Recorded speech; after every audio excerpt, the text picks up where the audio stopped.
Hey guys, welcome back. Bolt Spider here, and today we're going to be going over the cliff notes from the 4Gamer interview with the senior producer from Master Duel.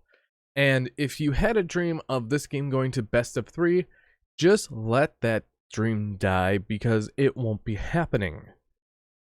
Master Duel officially went into production during spring 2019, so Master Duel was in production for roughly 2.5 years, which is actually a very long time when you look at it.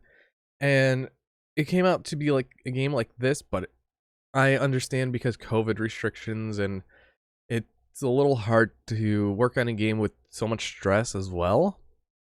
And next we have considerations for producing something along the lines of Master Duel began immediately after the launch of Duel Links.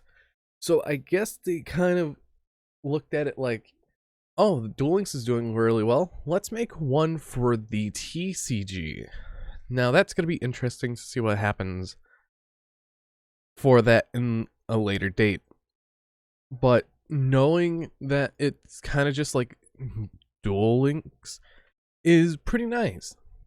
Next, we have Duel Links was designed to be easy to play on mobile platforms, meant to increase the number of Yu-Gi-Oh fans and the card game players.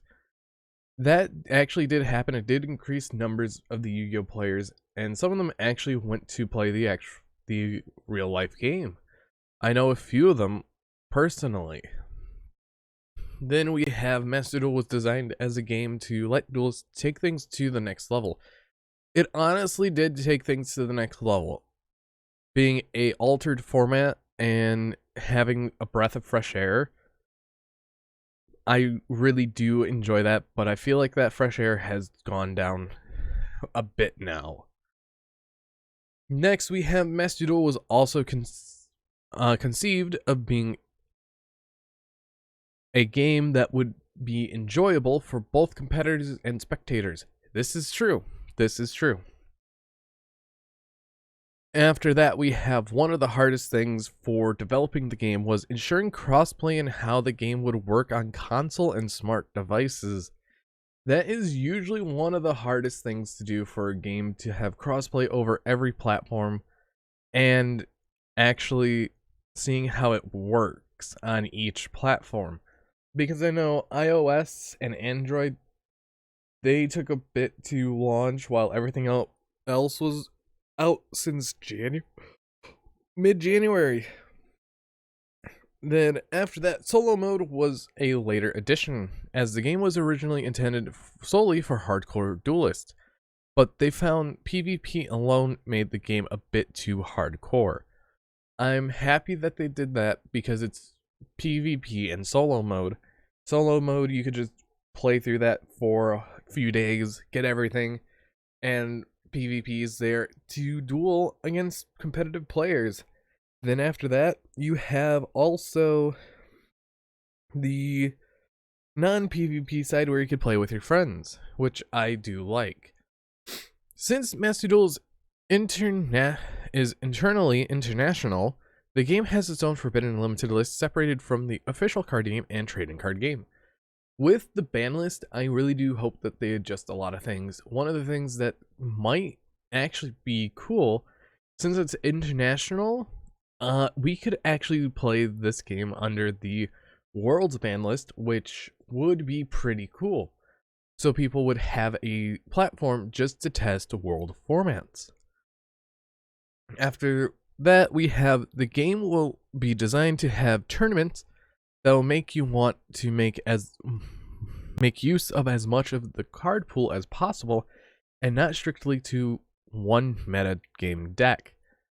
This is true. I've gone through 3 decks so far. I still have those 3 decks, so that is definitely one thing to say for that. We have Master Duel is intended, at the very least, to be an event at the UI World Championship. It's an event at the World Championship. There you go. We can have a world ban list for this. That might be another format that they could put into this. And then Master Duel will be sticking to best of 1. There's no consideration for best of 3. So there's your confirmation. They will not be doing best of 3s.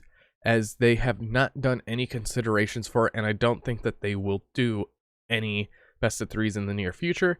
And yes, this game is intended as an esport, so those are things definitely to take note from this.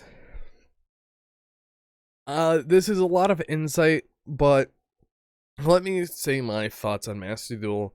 Master Duel as a whole is a great idea. The main problem is right now, we have too much of a presence for stun decks like Eldritch, because they just control how you play. And I hate being restricted by floodgates. Like skill drain goes in Imperial Order. I'm happy that Imperial Order got banned. I'm unhappy that skill drain went to 3. Then you have Drytron negating everything because they have 3 Ben 10 Union Carrier, the 2 to 3 Ava that they need. So there's that. And finally, there's also another problem deck that's on the tip of my tongue. Oh, I don't remember, but there's 3 core problem decks that I see a lot. And I hope that the ban list for Master Duel will take accustomed to those hits, because we don't know when we're going to get the ban list, and we don't know when new products going to come out for the game. Maybe in like 44 days when the base 3 packs rotate, but we'll see how they handle it. But anyways, I hope you guys did enjoy, and see you guys in the next video, and goodbye.